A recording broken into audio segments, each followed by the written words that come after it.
Hello everyone, कैसे हो सभी। आई होप सभी अच्छे होंगे। तो देखो, इस पर्टिकुलर वीडियो में अपने डिस्कस करेंगे, जैसा कि सभी को पता है, CSIR नेट ने ट्विटर के जरिए अपना जो डेट है, CSIR नेट में जो एग्ज़ाम होने वाला है CSIR नेट का, ठीक है, उसके बारे में बता दिया है। जैसा कि तुमने थंबनेल में देख लिया होगा, अपने कंप्लीट प्रिपरेशन के बारे में डिस्कस करेंगे। CSIR नेट फिजिक्स 2023 दिसंबर, ठीक है। और टाइम पे एग्ज़ाम हो रहा है। अब रूटीन इनका सही बन गया है, ठीक है। पहले काफ़ी गड़बड़ की थी कोरोना के बाद में, ठीक है। टाइम पे एग्ज़ाम नहीं होते थे, कंबाइन एग्ज़ाम कर दिए जाते थे। तो अब टाइम पे एग्ज़ाम हो रहा है, सब कुछ टाइम पे है। तो CSIR नेट फिजिक्स दिसंबर 2024 के बारे में अपने डिस्कस करेंगे कंप्लीट, ठीक है। लगभग हम कह सकते हैं दिसंबर में एग्ज़ाम है, दिसंबर लास्ट में एग्ज़ाम है। तो हम कह सकते हैं यदि आज से भी देखें, हमारे पास में लगभग 90 डेज है। तो 90 डेज की क्या प्रिपरेशन स्ट्रेटेजी होनी चाहिए, उसके बारे में अपने कंप्लीट डिस्कस करेंगे, ठीक है। थोड़ा वीडियो हो सकता है लंबा हो जाए, लेंथी हो जाए, बट एक वीडियो आप लोगों के लिए इनफ होगा। इसके बाद में आपको कंप्लीट गाइडेंस मिल जाएगी कि इस पर्टिकुलर वीडियो में अपने डिस्कस करेंगे। 3 कैटेगरी में मैंने ये वीडियो डिवाइड की है। फर्स्ट कैटेगरी वो होगी जिसमें स्टूडेंट ऐसे टाइप के स्टूडेंट होंगे जिन्होंने जून से स्टार्ट किया है या जिनका हाफ सिलेबस कंप्लीट हो गया। इसको 3 कैटेगरी में मैं लेके चलूंगा इस वीडियो को, ताकि तीनों टाइप के स्टूडेंट हैं उनके लिए वीडियो यूजफुल होगी, ठीक है। फर्स्ट कैटेगरी में स्टूडेंट होंगे जिन्होंने हाफ सिलेबस कंप्लीट कर लिया है। मैं एक्सपेक्ट करके चल रहा हूँ कि जून में उन्होंने स्टार्ट किया है। तो यदि जून में स्टार्ट किया तो हाफ सिलेबस तो उनका कंप्लीट हो गया होगा, ठीक है। सेकेंड टाइप के जो स्टूडेंट है वो होंगे जो रिपीटर्स हैं, जिन्होंने अच्छी सी प्रिपरेशन पिछली बार लास्ट टाइम में अच्छी प्रिपरेशन की थी, लेकिन किसी कारणवश उनका नहीं हो पाया था। काफ़ी रीजंस थे जिसकी वजह से नहीं हो पाया था, अच्छी प्रिपरेशन थी। तो उन्हें क्या करना है। और थर्ड कैटेगरी है, अब मान लो जो स्टार्ट करना चाहते हैं, ठीक है, फ्रेशर्स है जो स्टार्टिंग से स्टार्ट करना चाहते हैं, उन्हें क्या करना है। क्योंकि देखो, ट्राई तो सब करते हैं, ठीक है। और मैं भी आप लोगों की जगह होता है, यदि मैं भी सोच रहा था भाई हाँ नेट का एग्जाम देना है, चलो स्टार्ट करते हैं। और जिन्होंने अभी स्टार्ट किया है, अभी बैच ज्वाइन किया है या अभी स्टार्ट किया है, तो क्या प्रिपरेशन स्ट्रैटेजी रहने वाली है, तीनों की अलग अलग अपने डिस्कस करेंगे, ठीक है। और एग्ज़ाम टाइम पे होगा और एग्ज़ाम अच्छी तरीके से ही होगा जैसा होता है, इसमें कोई ऐसा नहीं कि लेट होगा ये होगा। और यदि आप सीरियस हो CSIR नेट फिजिक्स एग्ज़ाम के लिए, तो ज़रूर प्रिपरेशन जल्दी से जल्दी करनी चाहिए। अब इसकी देखो बात करें, सबसे पहले जिन्होंने हाफ सिलेबस कंप्लीट कर लिया है, मान लो जून से इन्होंने स्टार्ट किया था, तो अब देखो तुम्हें लगभग 90 डेज है आप लोगों के पास में। तो 90 डेज में आपको क्या करना है, 90 डेज में इसको 2 पार्ट में कन्वर्ट कर लो, 50 + 40। 50 डेज तो तुम्हें करना है पेंडिंग सिलेबस, जो भी तुम्हारा पेंडिंग सिलेबस है, सबसे पहले काम करना है पेंडिंग सिलेबस कंप्लीट करना है, ठीक है। जितना भी पेंडिंग सिलेबस है, अब पेंडिंग में पूरा नहीं होगा, क्योंकि अब देखो बताया तो ये जाता है भाई तुम्हें 100% सिलेबस कंप्लीट करना है, बट 100% सिलेबस कंप्लीट नहीं होगा आप लोगों का, 100% से कम ही हो पाएगा।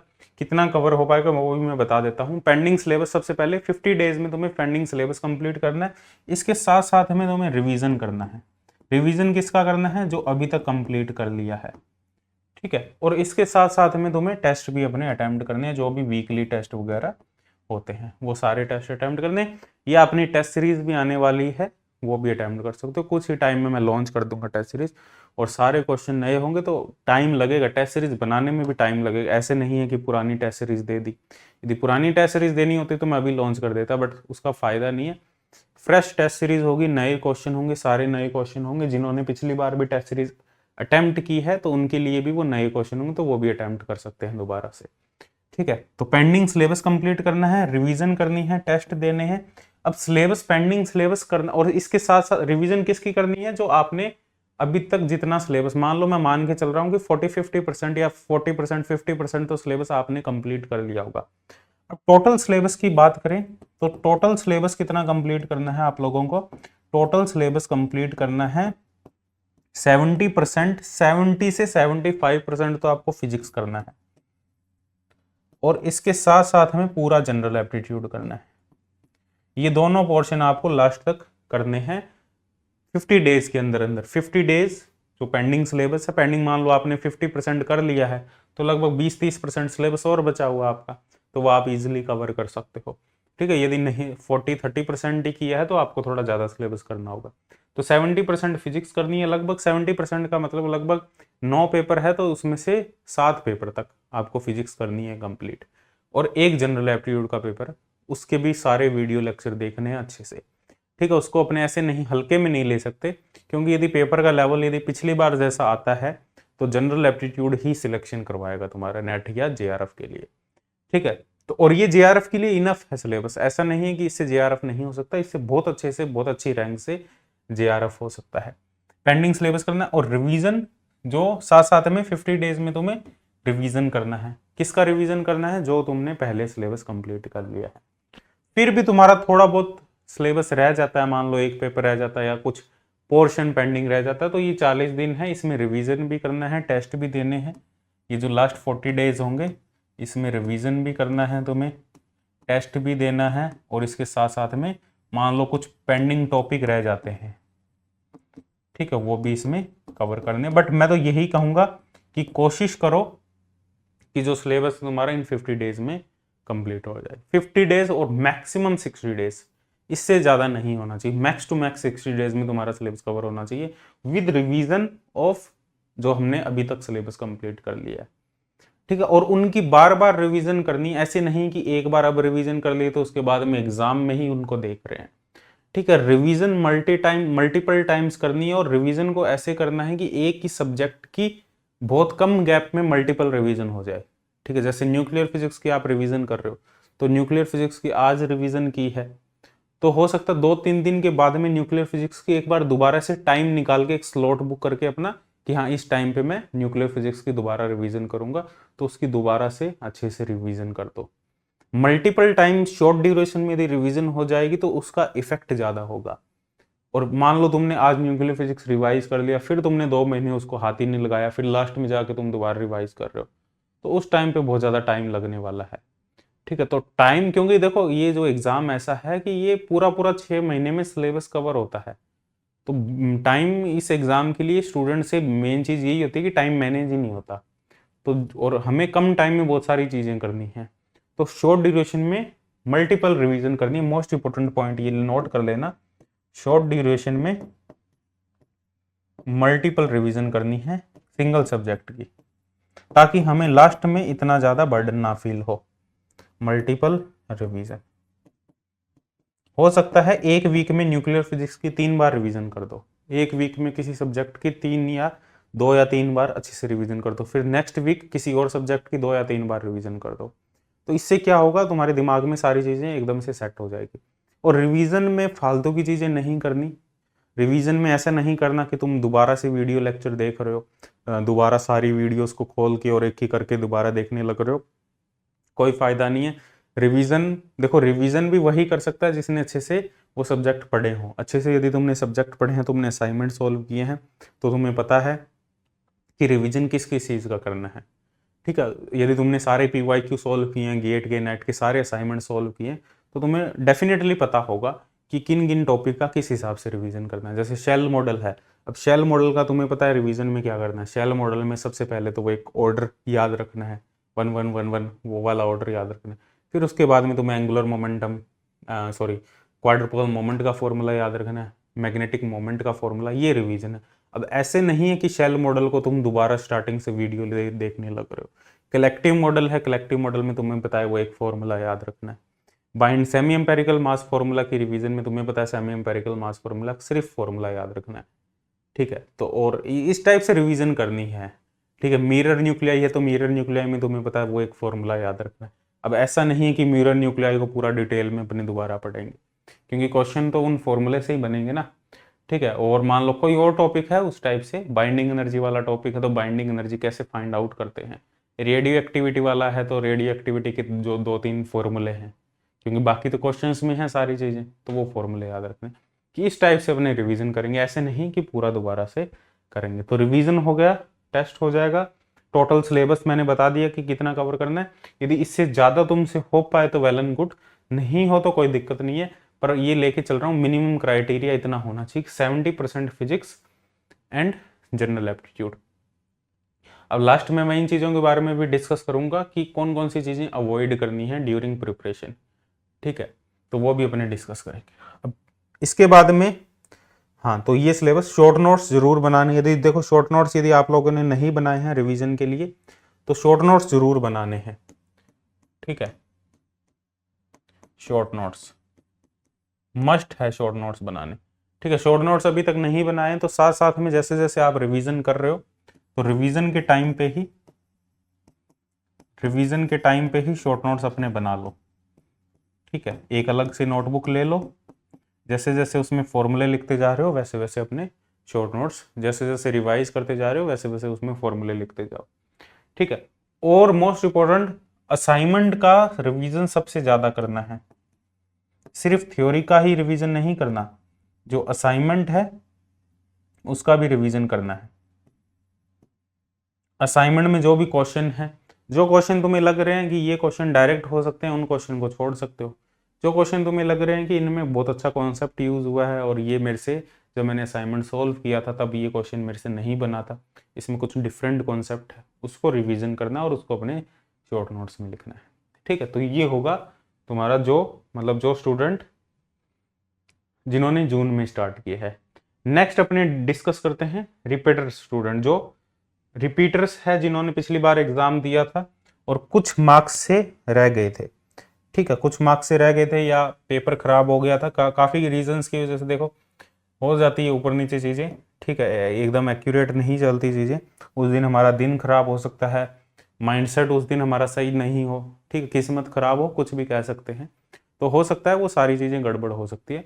तो रिपीटर्स वालों में क्या करेंगे, रिपीटर्स वालों को मैं एक्सपेक्ट करके चल रहा हूँ कि तुम्हारा इनफ सिलेबस कंप्लीट है, तो तुम्हें सिर्फ रिवीजन पे फोकस करना है, ओनली रिवीजन, प्लस रिवीजन के साथ साथ में प्लस तुम्हें टेस्ट पे फोकस करना है, टेस्ट जरूर देने हैं, हो सकता है तो मल्टीपल टेस्ट दे सकते हो, अलग अलग सब्जेक्ट के अलग अलग फुल लेंथ टेस्ट, ठीक है। बट टेस्ट को अवॉइड नहीं करना है, फुल लेंथ टेस्ट ज्यादा से ज्यादा देने की कोशिश करना। टेस्ट सीरीज लॉन्च कर देंगे कुछ टाइम में और रिवीजन कंप्लीट करनी है तुम्हें, अपना 90 डेज का जो प्लान है तुम रिवीजन के साथ में ही बना के चलो, और 90 डेज में तुम्हें लगभग रिवीजन करनी है 7 से 8 बार, 7 से 8 बार अपनी रिवीजन करनी है। और 7 से 8 बार रिवीजन होगी कैसे, पॉसिबल है, हो सकता है स्टार्टिंग में फर्स्ट टाइम लगे फर्स्ट रिवीजन में, सेकंड रिवीजन में थोड़ा और कम टाइम लगेगा, ठीक है, थर्ड रिवीजन में और कम टाइम हो जाएगा, फोर्थ रिवीजन में और बहुत कम टाइम हो जाएगा, फिफ्थ रिवीजन में और बहुत कम टाइम हो जाएगा। हर एक सब्जेक्ट की तुम्हें 7 से 8 बार रिवीजन करनी है। रिवीजन में तुम्हें थ्योरी भी करनी है, थ्योरी की भी रिवीजन, या शॉर्ट नोट्स बनाए होंगे तो तुमने शॉर्ट नोट्स की रिवीजन करनी है, सिर्फ शॉर्ट नोट्स यदि बनाए हैं, यदि नहीं बनाए तो जो थ्योरी है उसकी रिवीजन करनी है, और उससे शॉर्ट नोट्स तुम बना सकते हो, अभी भी टाइम है, इनफ टाइम, 3 महीने बहुत ज़्यादा टाइम होता है, बहुत कम टाइम नहीं होता, तो शॉर्ट नोट्स बना सकते हो। जैसे जैसे साथ साथ में फर्स्ट रिवीजन करते जाओ वैसे वैसे शॉर्ट नोट्स बना सकते हो, ठीक है। और उसके साथ साथ में असाइनमेंट को अवॉइड नहीं करना है, असाइनमेंट की भी रिवीजन करनी है, ये भी मोस्ट इंपॉर्टेंट है। ऐसे नहीं भाई असाइनमेंट को तुम छोड़ के चल रहे हो, क्वेश्चन को दोबारा से रिवाइज नहीं कर रहे हो, और डेली कुछ क्वेश्चन को प्रैक्टिस भी करोगे, ऐसे नहीं प्रैक्टिस बिल्कुल ही छोड़ दी, यदि रिवीजन पे ही लगे रह गए और प्रैक्टिस बिल्कुल ही छोड़ दी तो भी फिर काम खराब है, ठीक है। तो प्रैक्टिस भी करनी है, रिवीजन भी करनी है। प्रैक्टिस मान लो, जैसे मान लो तुम न्यूक्लियर फिजिक्स या कोई भी सब्जेक्ट, क्वांटम फिजिक्स तुम रिवीजन कर रहे हो, क्वांटम मैकेनिक्स रिवाइज कर रहे हो, तो क्वांटम मैकेनिक्स के जो जो टॉपिक तुम रिवाइज कर रहे हो उनके साथ में जो इंपॉर्टेंट क्वेश्चन है जो तुम्हें लग रहे हैं ये थोड़े डिफरेंट क्वेश्चन थे, थोड़े ट्रिकी क्वेश्चन थे, उन क्वेश्चन को दोबारा से तुमने प्रैक्टिस कर लिया, कुछ नए क्वेश्चन दोबारा से प्रैक्टिस कर लिए, ठीक है। इस टाइप से हो सकता है, खुद से ट्राई करने हैं कुछ क्वेश्चन, तुम बना पा रहे हो या नहीं बना पा रहे, ठीक है। तो ये करना है, तो तुम्हें लगभग इतना रिवीजन देना है, और जो तुमने गलतियां की है लास्ट पेपर में वो गलतियां भी सुधारनी है, और लास्ट पेपर को भी जरूर एक बार एनालिसिस करना, क्योंकि मेरे को पता है कि आप में से जिनका सिलेक्शन नहीं हुआ, मोस्ट ऑफ द स्टूडेंट ऐसे होंगे जिन्होंने दोबारा से जो लास्ट पेपर हुआ था उसको अभी तक उठा के नहीं देखा, ठीक है। तो सबसे पहला काम यही करो कि जो लास्ट पेपर हुआ था CSIR नेट फिजिक्स का उसको उठाओ, उसके हर एक क्वेश्चन को देखो और उसको एनालिसिस करो कि मैंने उस क्वेश्चन में क्या गलती की थी, क्या गलतियां रह गई थी, कितना मैंने अटेम्प्ट किया था, कितनी कमी रह गई थी, क्या मैंने ज़्यादा नेगेटिव तो नहीं कर दिया था, कैलकुलेशन मिस्टेक ज़्यादा थी, ठीक है, या अप्रोच नहीं बन पा रही थी, किस टाइप से चीज़ें हो रही थी, वो सारी चीज़ें एनालिसिस करो। उसका एनालिसिस होगा तभी तुम्हें पता लगेगा कि रिवीजन के टाइम पे हमें कैसे चलना है, किन चीज़ों पे रिवीजन में ज़्यादा फोकस करना है, क्योंकि रिवीजन भी हर चीज़ की नहीं की जा सकती। रिवीजन पे भी फोकस होता है कुछ पर्टिकुलर चीज़ों पे, ठीक है। तो वो पर्टिकुलर कौन कौन से एरियाज है जहाँ हमें फोकस करना है, वो कहाँ से पता लगेगा?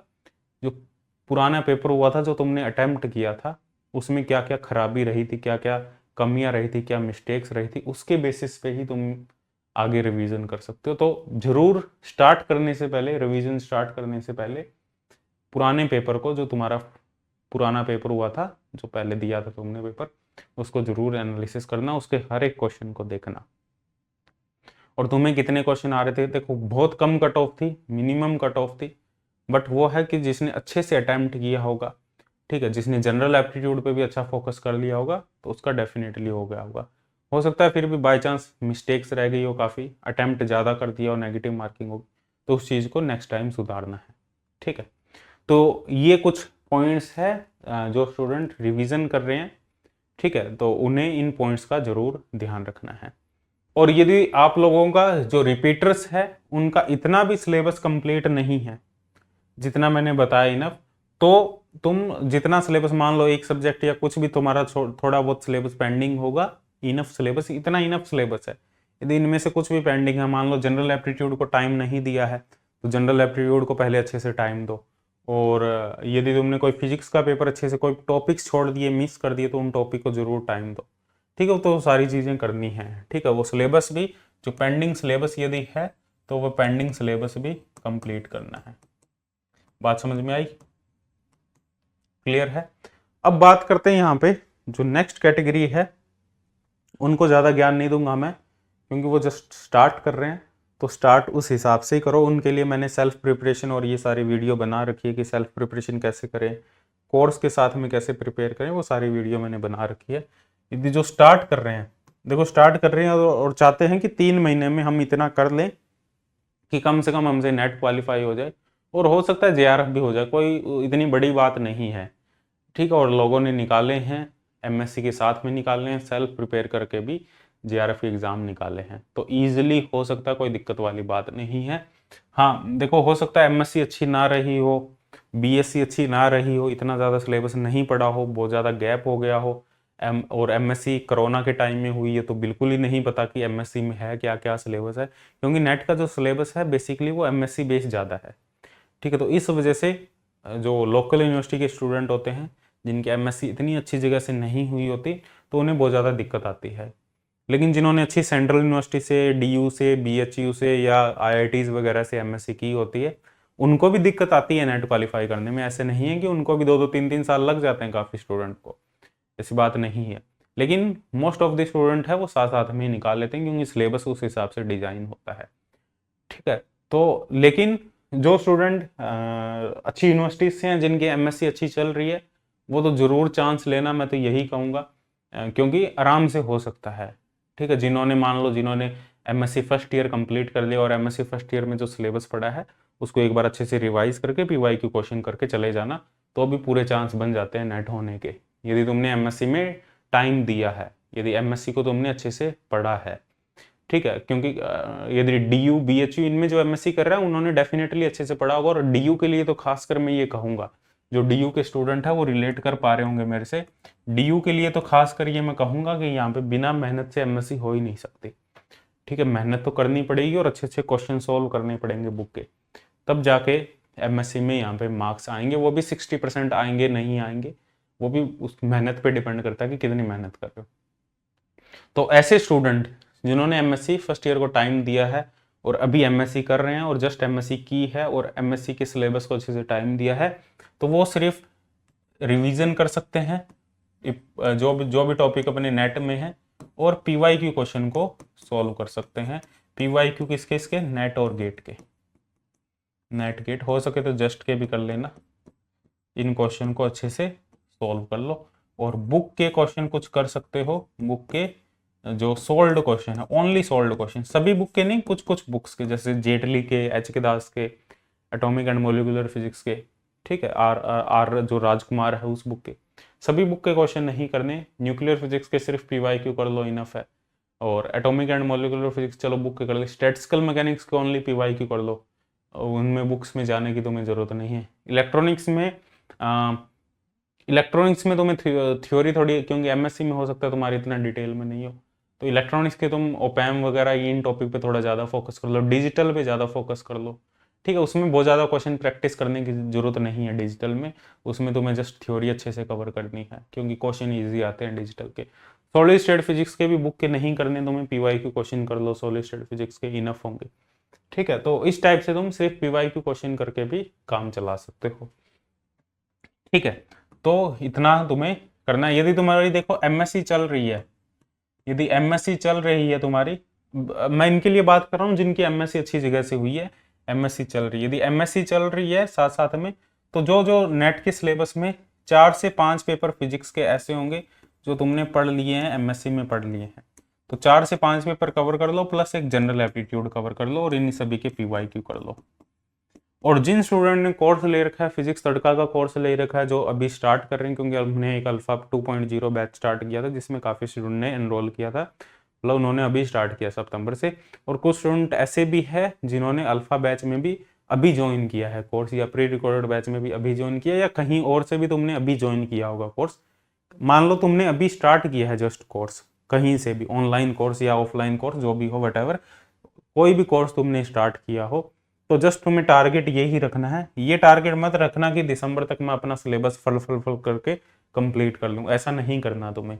दिसंबर तक तुम क्या कर सकते हो, तुम 4 से 5 पेपर कर सकते हो फिजिक्स के, इतना तुम कवर इजीली कर सकते हो। और 4 से 5 पेपर में 2 पेपर तो मेजर पेपर कर लेना, और 3 पेपर स्मॉल पेपर कर लेना, और इसके साथ में 1 पेपर तुम जनरल एप्टीट्यूड कर लेना।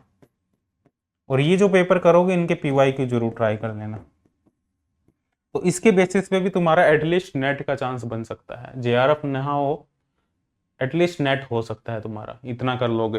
पर इन्हें करना अच्छे से, इन्हें दोबारा करने की जरूरत ना पड़े कि ऐसे 3 महीने हैं, 3 महीने में इस हिसाब, यदि तुमने देखो यदि तुम्हारी एमएससी अच्छी जगह से नहीं और तुम स्टार्टिंग से सब कुछ पढ़ रहे हो, बेसिक से पढ़ रहे हो, तो अपना टाइम खराब मत करना। टाइम खराब मत करने का मतलब है कि तुम इस हिसाब से मत पढ़ना कि तुम्हें फिर अगले 6 महीने दोबारा से डेडिकेटेड होकर देने पड़े। आधा सिलेबस हो जाए कोई दिक्कत वाली बात नहीं, आधा कर लो, आधा एग्जाम के बाद में कर लेना पूरा, ताकि तुम जून वाला अच्छे से अटेम्प्ट कर पाओ, और आधे के बेस पे ही तुम एग्जाम दे के आ जाओ अपना, और चांस बन सकते हैं, नेट होने के चांस बन सकते हैं इजीली। यदि तुमने आधा किया होगा, तुम ऑटोमेटिकली, कई बार ये होता है कि जो बहुत अच्छे से प्रिपरेशन करता है उसका नहीं हो पाता, लेकिन जो हाफ पोर्शन करके जाता है, हाफ सिलेबस करके जाता है, उसका अच्छे से जेआरएफ हो जाता है। ऐसा क्यों होता है, क्योंकि जो हाफ करके जाता है तो उसके माइंड में क्लियर रहता है कि मैंने ये टॉपिक तो पढ़ा ही नहीं, ये क्वेश्चन तो मेरे से होगा ही नहीं, वो डायरेक्टली छोड़ देता है उन क्वेश्चन को, और जो उसने पढ़ा है सिर्फ वो उन्हीं क्वेश्चन पे फोकस करता है एग्जाम में, तो सिर्फ उन्हीं क्वेश्चन पे फोकस करता है, तो उसका जो मार्किंग है वो अच्छी होती है, एक्यूरेसी अच्छी आती है। तो कई बार जो फर्स्ट टाइम अटेम्प्ट कर रहे होते हैं एग्जाम, और जिन्होंने बहुत अच्छे से सिलेबस कवर किया होता है, पूरा सिलेबस कवर किया होता है, वो इस चीज़ में कंफ्यूज हो जाते हैं कई बार कि कौन सा क्वेश्चन छोड़ना है और कौन से क्वेश्चन को अटेम्प्ट करना है। तो इस चीज़ में काफ़ी कन्फ्यूजन होती है बच्चों को, तो इस चीज़ का जरूर ध्यान रखना, ठीक है। तो ये चीज़ मैंने बता दी। तो 4 से 5 पेपर कर लेना, और रिवीजन लास्ट के 15 दिन में कर लेना बस, तब तक अपना सिलेबस कंप्लीट करो, ठीक है। इसके अलावा तुम्हें एक टेस्ट सीरीज लास्ट में दे देना, कोई दिक्कत नहीं है, लास्ट में दे देना एक टेस्ट सीरीज, ठीक है। जब 20-25 दिन रह जाए तब टेस्ट सीरीज ज्वाइन कर लेना। इसके अलावा तुम्हें और कुछ करने की जरूरत नहीं है। लेकिन जो रिपीटर्स है वो खासकर ध्यान रखना, और ऐसा भी मत मान के चलना, देखो काफ़ी ये एक रहता है कि नेट का एग्ज़ाम तो चलो हर 6 महीने में हो रहा है, तो बाद में दे देंगे, कोई दिक्कत नहीं, अभी नहीं हुआ तो कोई इशू नहीं है, बाद में दे देंगे, फिर जून में आ जाएगा, फिर दिसंबर में आ जाएगा। ऐसा मत करना, क्योंकि टाइम वेस्ट बहुत ज़्यादा होता है, क्योंकि लाइफ का एक इम्पोर्टेंट जो ईयर है या जो 6 महीने हैं वो अपने किस चीज़ के लिए दे रहे हैं। क्योंकि ऐसा नहीं है कि सिर्फ नेट करके, रियलिटी ये है कि ऐसा नहीं है। यदि आप पीएचडी ज्वाइन करना चाहते हो फिर तो ठीक है, यदि आप पीएचडी नहीं ज्वाइन करना चाहते तो ऐसा नहीं है कि सिर्फ नेट करके आपकी लाइफ सेट हो जाएगी, ठीक है। ऐसा बिल्कुल भी नहीं है, ये मिथ है, सिर्फ नेट करके लाइफ सेट नहीं होगी। हाँ, नेट करके एक लाइफ डिफरेंट मोड ले सकती है, बहुत अच्छा आगे कर सकते हो तुम, पीएचडी के लिए तो डेफिनेटली जा सकते हो जेआरएफ करके। इसके साथ साथ में भी और भी बहुत सारे सेक्टर हैं जहाँ तुम कर सकते हो, काफ़ी सारी चीज़ें कर सकते हो। कॉन्फिडेंस लेवल बढ़ेगा, फिजिक्स में नॉलेज बढ़ेगी, प्राइवेट सेक्टर में पढ़ा सकते हो, कहीं भी जा सकते हो और अपना एक रिज्यूम है वो अच्छा कर सकते हो। और इसके साथ में बाकी बेनिफिट तो है ही, जो भी गवर्नमेंट बेनिफिट होते हैं असिस्टेंट प्रोफेसर के लिए एलिजिबल हो। ठीक है, वही मेन एम होता है सभी का, असिस्टेंट प्रोफेसर लगना है तो उसके लिए एलिजिबल हो। ठीक है, बट ये मत सोचना कि नेट करके लाइफ सेट हो जाएगी, लाइफ सेट नहीं होगी, स्ट्रगल उसके बाद में भी करने पड़ेंगे। और लाइफ कभी भी स्टेबल या अपने कह सकते हैं कि फिक्स नहीं हो सकती कि हाँ ठीक है अब बैठ गए। वो एक मिथ ही है, वो अभी तक मिथ ही है। जिन्होंने जो अभी तक सेटल्ड नहीं हुए हैं तो उनको दिमाग में कहीं ना कहीं लग रहा होगा, और मेरे दिमाग में भी जब तक मैं सेटल्ड नहीं था और अभी भी नहीं हूँ मैं सेटल्ड। ठीक है, हाँ अर्निंग अच्छी कर रहा हूँ, अच्छा कमा रहा हूँ, अच्छा काम कर रहा हूँ, ठीक है, उसकी वजह से ऐसे नहीं कि उसके कारण मैं सेटल्ड हो गया हूँ। ठीक है, माइंड के लेवल पे अपने कभी भी सेटल्ड नहीं हो सकते।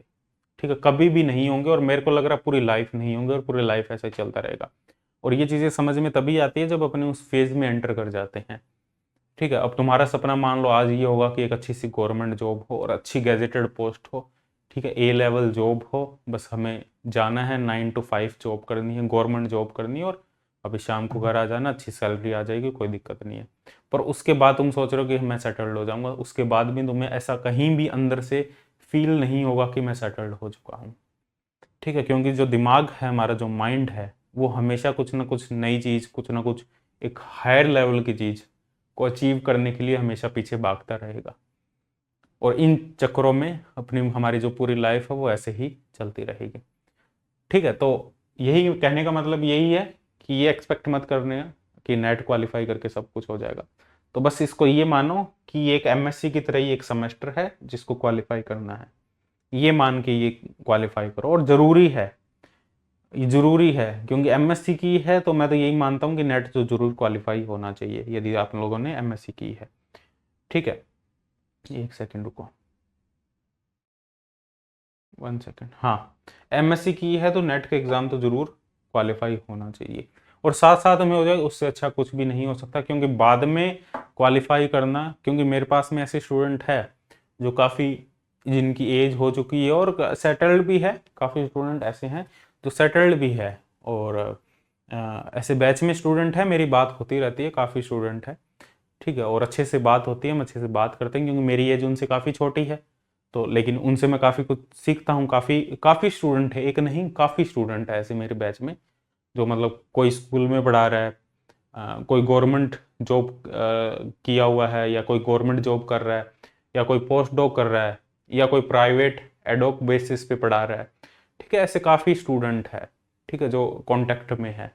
ठीक है, तो बाद में थोड़ा डिफिकल्ट हो जाता है, क्योंकि अर्निंग भी ज़रूरी होती है, इतना टाइम भी नहीं दे पाते, तो इस वजह से थोड़ी चीज़ें डिफिकल्ट हो जाती है। और साथ साथ में कर लो तो उससे बेहतर कुछ भी नहीं है। ठीक है, अब बात करते हैं अपने किन चीज़ों को अपने को अवॉइड करना है। ठीक है, प्रिपरेशन के दौरान कुछ चीज़ें हैं जो अवॉइड करनी है। सबसे पहले अवॉइड करना है हमें, सबसे पहले अवॉइड करना है थ्योरी है वो बुक में से नहीं पढ़नी। ठीक है, इसको सबसे पहले अवॉइड करना है, थ्योरी फ्रॉम बुक। इसको हाथ नहीं लगाना, बहुत ज़्यादा टाइम वेस्ट कर दोगे, इतना टाइम नहीं है, एक ही पेपर कर पाओगे 3 महीने में। ठीक है, तो ये नहीं करना। थ्योरी हमेशा या तो लेक्चर से देखोगे, यदि तुमने नहीं कवर किया तो जो भी कोर्स के लेक्चर है, या यूट्यूब पे जो भी लेक्चर अवेलेबल है जहाँ से भी तुम पढ़ रहे हो तो वहाँ से देखोगे। यदि तुमने पढ़ रखा है तो नोट से देखोगे, पहले पढ़ रखा तो। ठीक है, बुक से नहीं पढ़ना डायरेक्ट, क्योंकि बुक से इतनी जल्दी कैच नहीं कर पाते हर चीज़ को जितनी जल्दी अपने किसी वीडियो से या इनसे कर पाएंगे। और वीडियो से ही एक बार करनी चाहिए, बुक तो बाद में होती है। बुक का काम तो तब होगा जब अपन ने एक बार किसी से सीख लिया, एक बार मैंने किसी से कोई टॉपिक सीख लिया, हाँ अब इसके बाद मैं बुक से अच्छे से पढ़ूंगा तो अच्छे से और समझ में आ जाएगा। लेकिन वो अभी नहीं करना, हमें उतना ही सीखना है कि हम एग्जाम क्वालिफाई कर पाए। तो उतना तुम्हें किसी वीडियो से इजिली समझ में आ जाएगा, एक राइट वीडियो से जो तुम्हें पता है कि कहाँ से तुम्हें देखना है। ठीक है, और इसके अलावा बात करें, मल्टीपल कंटेंट का यूज नहीं करना है for same topic. Multiple content बहुत ज़्यादा सोर्स नहीं होने चाहिए आप लोगों के पास में, सोर्स लिमिटेड होने चाहिए। एक न्यूक्लियर फिजिक्स कर रहे हो तो न्यूक्लियर फिजिक्स के लिए एक ही कंटेंट होना चाहिए। ऐसे नहीं होना चाहिए न्यूक्लियर फिजिक्स तुमने पहले मेरी वीडियोस देख ली, फिर किसी और की वीडियोस देख ली, फिर किसी और की वीडियोस देख ली, फिर उसके बाद में कोई और बुक से पढ़ रहे हो, फिर दूसरी बुक से पढ़ रहे हो, फिर किसी और नोट से पढ़ रहे हो, फिर और कोई तुम्हें नोट्स मिल गए उससे पढ़ने लगे। ऐसे नहीं होना चाहिए। जो भी तुमने जहाँ से भी देखा है उस पर बिलीव करो, ठीक है, और मान के चलो कि इसमें से पूरा आएगा। हो सकता है 10% ना आए, 15% ना आए, लेकिन 85% 90% तो उसमें से ही आएगा ना। हो सकता है कुछ चीज़ें मिस कर दी हो सर ने, या मैंने कुछ चीज़ें मान लो 5% 10% मैंने मिस कर दिया हो, तो लेकिन 90% तो गारंटीड है ना, 90% तो आएगा। तो हमें तो कितना करना है, हमें तो 40-50% ही करना है अटेम्प्ट, ठीक है। तो इतना ज़्यादा मत लेके चलना कि सर ने ये हो सकता है कि ये चीज़ मिस कर दी हो, ये टॉपिक छोड़ दिया, ये टॉपिक छोड़ दिया हो, तो मैं वहाँ से भी पढ़ लेता हूँ इस टॉपिक को। सर ने ये लाइन नहीं बताई तो मैं इसको बुक से भी पढ़ लेता हूँ। ये एक लाइन मुझे समझ में नहीं आ रही कि सर यहाँ पे क्या बताना चाह रहे थे, या यहाँ पे क्या एक्सप्लेन करना चाह रहे थे, ये मुझे समझ में नहीं आ रही, तो मैं बुक को पढ़ के देखता हूँ, अलग अलग बुक को पढ़ के देखता हूँ। उसमें तुम्हारा माइंड भी खराब होगा, दिमाग भी खराब होगा, और उसके साथ साथ में तुम्हारा बहुत ज़्यादा टाइम भी वेस्ट होगा। तो चीज़ों को डायरेक्टली एक्सेप्ट करो, कुछ चीज़ों को एक्सेप्ट करना ही पड़ेगा। एग्ज़ाम जिस चीज़ के लिए अपने आगे बढ़ रहे हैं, जिस चीज़ के लिए अपने प्रिपरेशन कर रहे हैं, उसके लिए कुछ चीज़ें हमें डायरेक्ट एक्सेप्ट करनी पड़ेगी। तो उन चीज़ों को डायरेक्ट एक्सेप्ट करो। मल्टीपल कंटेंट का तुम्हें यूज़ नहीं करना है, ठीक है। और सोशल मीडिया से थोड़ा सा दूर रहने की कोशिश करो। इट इज़ वेरी डिफ़िकल्ट, और जो दूर है वो काफ़ी अच्छा है, लेकिन दूर रहने की कोशिश करो। मैं तो यही कहूँगा, इंस्टा वगैरह, शॉर्ट वीडियोस वगैरह, रील वगैरह, हो सके तो थोड़ा सा अवेयर रहो, अपने आप को, अपने माइंड को थोड़ा सा अलर्ट रखो, तो ऑटोमेटिकली दूर हो जाओगे। और अपना जो टाइम है वो अच्छी जगह इन्वेस्ट करो, ठीक है। काम में इन्वेस्ट करो, काम के साथ में यदि फ्री टाइम है तो उस टाइम पे कोई और एक्टिविटी कर सकते हो, लेकिन इन चीज़ों से थोड़ा सा दूर रहो।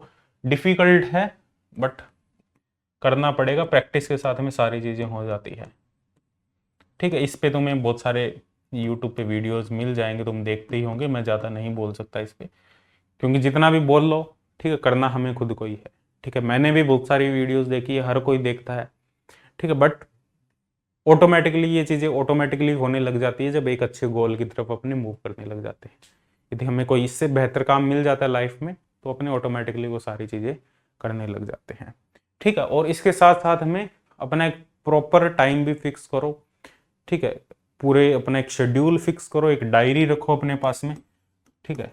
एक डायरी रखो जिसमें अपना पूरा शेड्यूल बनाओ, ठीक है, क्या कब करना है, ठीक है। और कितने टाइम में, एक पूरा अपना एक टाइम मैनेजमेंट यही तो होता है, एक पूरा प्रॉपर एक डायरी हो हमारे पास में, जिसमें हमें अपने नेक्स्ट 3 मंथ के गोल हमारे पास में है कि हमें नेक्स्ट 3 मंथ में ये गोल अचीव करना है।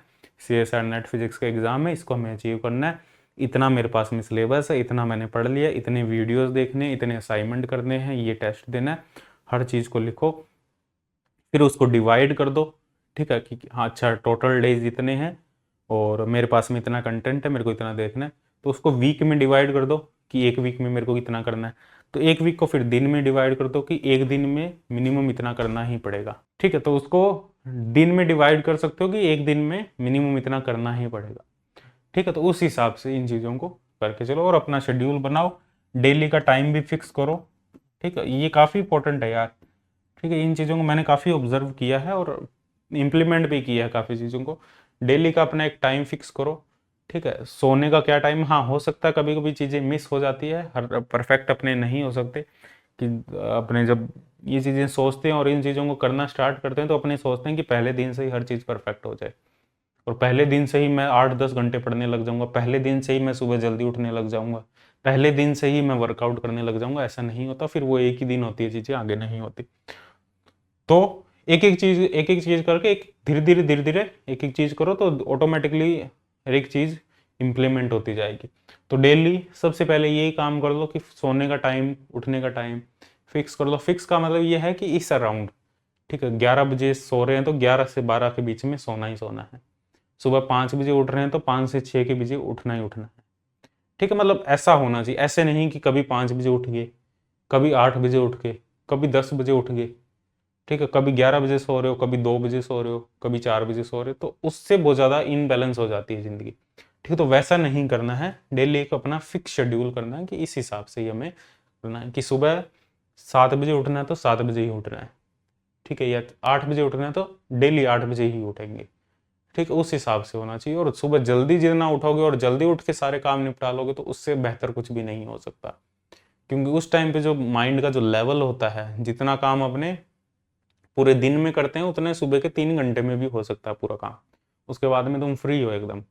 ठीक है, जितना काम तुम मान लो 1 बजे उठ के और रात को 8 9 10 बजे तक करोगे, ठीक है, रात को तो बहुत ज़्यादा काम नहीं होता है, वो ऐसे लगता ही है हम 3 बजे तक जाग रहे हैं, 2 3 बजे तक जाग रहे हैं, और उसके बाद में हमें लग रहा है कि हम बहुत ज़्यादा काम कर रहे हैं, लेकिन नहीं होता वो काम इतना इफेक्टिवली नहीं होता है। हो सकता है 4 5 घंटे रात को तुम पूरी रात जाग रहे हो, तो उसमें हो सकता है मैक्सिमम 2 घंटे प्रोडक्टिव काम हो, उससे ज़्यादा प्रोडक्टिविटी नहीं आती है। वही तुम पूरे दिन को मॉर्निंग सुबह जल्दी उठ के 5 6 बजे उठ के मॉर्निंग का जो टाइम है, यदि वो 3 4 घंटे तुमने अच्छे से इन्वेस्ट कर दिया, ठीक है, तो वो इतना ज़्यादा प्रोडक्टिव होगा कि तुम पूरे दिन कुछ नहीं करोगे तो भी तुम्हें ऐसा फील नहीं होगा कि आज कुछ नहीं किया। ठीक है, तो वो ज़रूरी होता है।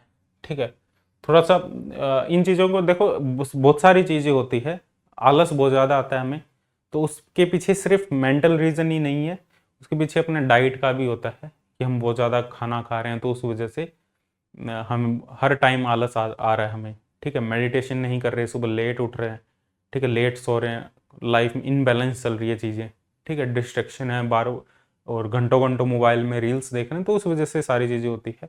तो फिजिकल और मेंटल दोनों का फर्क पड़ता है। ठीक है, अपने जो आलस आ रहा है शरीर में या काम करने का मन नहीं कर रहा, काम करने का ऑटोमेटिकली मन करने लग जाएगा यदि तुम्हारी डाइट भी सही होगी, वर्कआउट भी करोगे। ठीक है, और सुबह उठ के मान लो एक नियम होगा तुम्हारा कि सुबह उठ के पहले सबसे पहले यही काम करना है कि सुबह उठ के फ्रेश होके सुबह सबसे पहले नहाना है। क्योंकि काफ़ी स्टूडेंट तो ऐसे होंगे, मेरे को लग रहा है, कि जो सुबह उठ के पहले नहाते ही नहीं है। ठीक है, पहले सुबह उठ के अपना काम स्टार्ट कर देंगे और उसके बाद में कोई 11 12 बजे आराम से नहाएंगे। ठीक है, ये शेड्यूल रहता है स्टूडेंट का, मेरा भी था बहुत टाइम तक, लेकिन अब सुधार है हर चीज़ में। कि अब ये है कि सुबह उठ के चाहे कितना ही इंपॉर्टेंट काम हो, कितना ही अर्जेंट काम हो, सुबह उठ के पहला काम तो यही करना है कि अच्छे से नहाना है, फ्रेश होके अच्छे से नहा धो के उसके बाद में जो भी अपने पूजा पाठ प्रेयर्स जो भी करते हो तुम, जरूरी है वो चीज़ें भी जरूरी है, पूजा पाठ प्रेयर्स जो भी करते हो। मैं अपना बताऊं, सुबह उठ के सबसे पहला काम यही होता है, नहाना है। लगभग मैं उठता हूँ 6:30 6 6:30 बजे या 7 बजे तक, इससे ज़्यादा लेट नहीं होता, कभी कभी 7, कभी कभी 6 से 6:30 के बीच में। ठीक है, ये टाइम रहता है इन जनरल। यदि कभी रात को मान लो लेट हो गया, 11 बजे से 12 बज गए, तो उस टाइम पे हो सकता है थोड़ा लेट हो जाऊँ, बट इन जनरल यही टाइम रहता है। उसके बाद में अच्छे से नहाना धोना, फ्रेश होना, उसके बाद में फिक्स शेड्यूल है कि प्रेयर करनी है। प्रेयर के तौर पे मैं हनुमान चालीसा करता हूँ। एक दिन मैं उस टाइम 15 मिनट करता हूँ, 15 मिनट में मैं 7 बार पढ़ देता हूँ हनुमान चालीस को, 7 बार पढ़ता हूँ मैं डेली। ठीक है, ये अभी से ही बनाया है, कुछ टाइम पहले से ही, और काफ़ी चेंजेस मुझे देखने को मिले हैं इस चीज़ से। और डेफिनेटली यदि तुम भी करोगे तो तुम्हें भी, और जिन्होंने किया है जो फॉलो कर रहे हैं वो आई थिंक रिलेट कर पाएंगे, और जो नहीं कर रहे तो मैं तो यही कहूँगा, रिकमेंड करूँगा सभी को कि हनुमान चालीसा डेली सुबह पढ़ना स्टार्ट कर दो, और तुम खुद फील करने लग जाओगे कि तुम्हारे जो बॉडी है उसमें एकदम से एनर्जी सी फील होने लग जाएगी, आलस है थोड़ा सा कम हो जाएगा, पर्पस क्लियर होने लग जाएगा दिमाग में कि आगे करना क्या है। वो हम मानते नहीं आज के टाइम में इन चीज़ों को कि ऐसा नहीं हो सकता, बट चीज़ें होती है, करोगे एक्सपीरियंस लोगे, खुद का अनुभव होगा, खुद एक्सपीरियंस करोगे तभी इस चीज़ को फील कर पाओगे तुम। ठीक है, तो काफ़ी सारी चीज़ें होती है। ठीक है, अपने बहुत ज़्यादा पढ़ लेते हैं, बहुत ज़्यादा अपने दिमाग लगाने लग जाते हैं हर चीज़ में। ठीक है, और काफ़ी सोचने लग जाते हैं हर चीज़ को, अपने लॉजिक लगाने लग जाते हैं, कई बार लॉजिक की ज़रूरत नहीं होती। ठीक है, और चीज़ें ऑटोमेटिकली समझ में आ जाती है, तो हर चीज़ में लॉजिक लगाने की ज़रूरत नहीं होती। आजकल आजकल का टाइम ये है कि अपनी जो एजुकेशन है वो इस टाइप की हो चुकी है कि अपने हर चीज़ में लॉजिक ढूंढते हैं, तो हर चीज़ में अपने को लॉजिक नहीं लगाना है। तो करोगे तो ऑटोमेटिकली तुम्हें खुद एक्सपीरियंस होने लग जाएंगे, खुद अनुभव होने लग जाएंगे। ठीक है, और खुद एक्सपीरियंस हो गया फिर उसके बाद में तुम्हें किसी की सुनने की ज़रूरत नहीं है। ठीक है, कोई कुछ भी बोल रहा है इस बारे में, हाँ हमें एक्सपीरियंस है तो हम जो कर रहे हैं वो सही कर रहे हैं। ठीक है, तो ये चीज़ें तुम फॉलो कर सकते हो।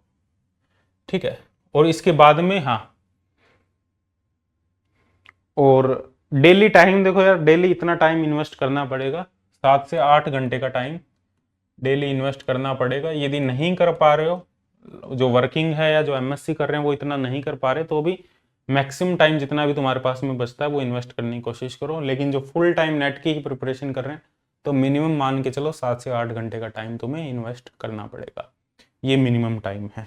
ठीक है, तो ये 90 डेज की कंप्लीट प्रिपरेशन स्ट्रेटेजी थी। और जो स्टूडेंट देखो इसके अलावा भी कोई डाउट हो तो कांटेक्ट कर सकते हो 9560182735 पे। ठीक है, 2735 पे। और टेलीग्राम ग्रुप है फिजिक्स थर्ड का, वो ज्वाइन कर सकते हो, फिजिक्स थर्ड का इंस्टीट्यूट। ठीक है, ये टेलीग्राम ग्रुप है, इनके जो लिंक है डिस्क्रिप्शन में मिल जाएंगे। ठीक है, कोई भी डाउट हो पूछ सकते हो, मैसेज कर सकते हो, अवेलेबल रहूंगा मैं। कॉल कर सकते हो, कॉल बैक करूंगा दोबारा से, यदि उस टाइम पे नहीं उठा पाया तो कॉल बैक दोबारा जरूर करूंगा। ठीक है, तो मिलते हैं नेक्स्ट सेशन में, बाय बाय, टेक केयर।